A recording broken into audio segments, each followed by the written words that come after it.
It's being hailed as a policy U-turn. After months of interest rate hikes and the wordsmithing that goes along with them, suddenly the pause button has been pushed, first by the Bank of Canada and now by the Fed. The European Central Bank warned it would be late to the party and now may not show up at all. And the Bank of England, well, it has other things to worry about. The words and actions of central banks have been one of the very few signals in the post-recession turbulence that normalization was even possible. Does the rapid shift in position now spell trouble? First, let's review the data.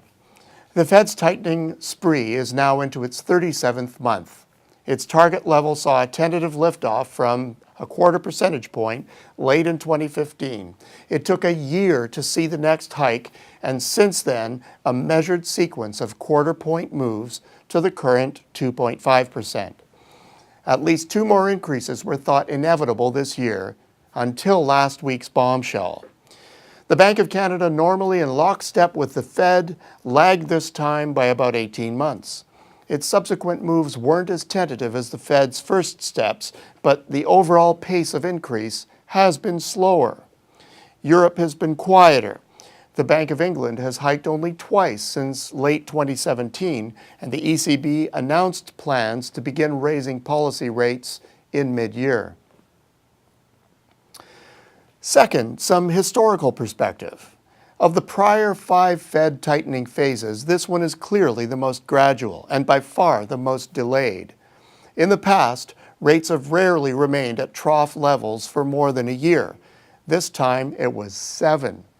The Bank of Canada's story is roughly the same. The Bank of England has had gradual tightenings before, but nothing like this one.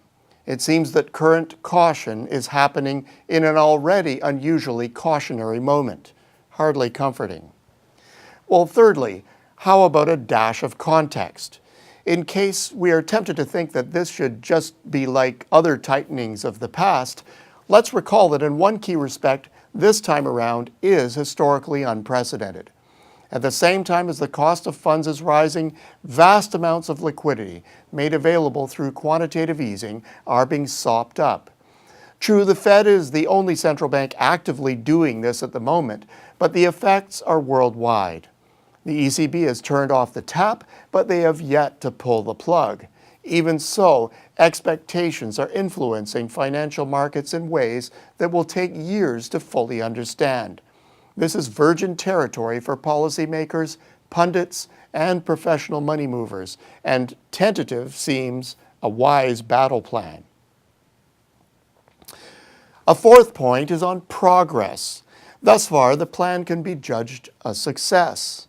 Until recently, growth was accelerating, and against predictions to the contrary, inflation has remained very well behaved. As unprecedented as monetary conditions are, the slow steps of the Fed have thus far been a success. Which brings us to recent statements. Taken in isolation, the Fed's unqualified comments about global economic and financial developments might seem almost inert. But the reference immediately following, pledging patience in regard to future adjustments, begged and received a torrent of attempted interpretation. The Bank of Canada was more clear, referring specifically to the effects of the U.S.-led trade war.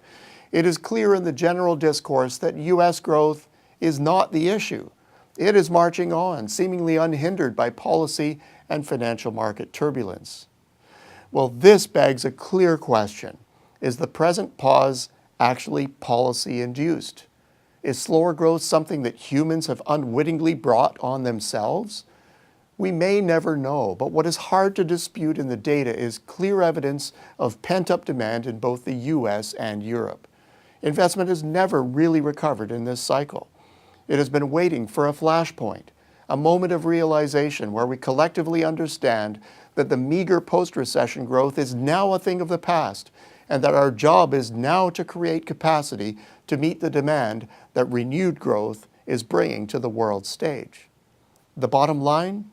Trade policy confusion is producing an investment hesitation that has occurred at the very moment in the cycle that we'd be seeing an investment ignition.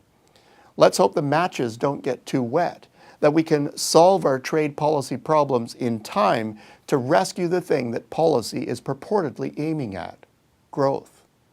Until next week, I'm Peter Hall.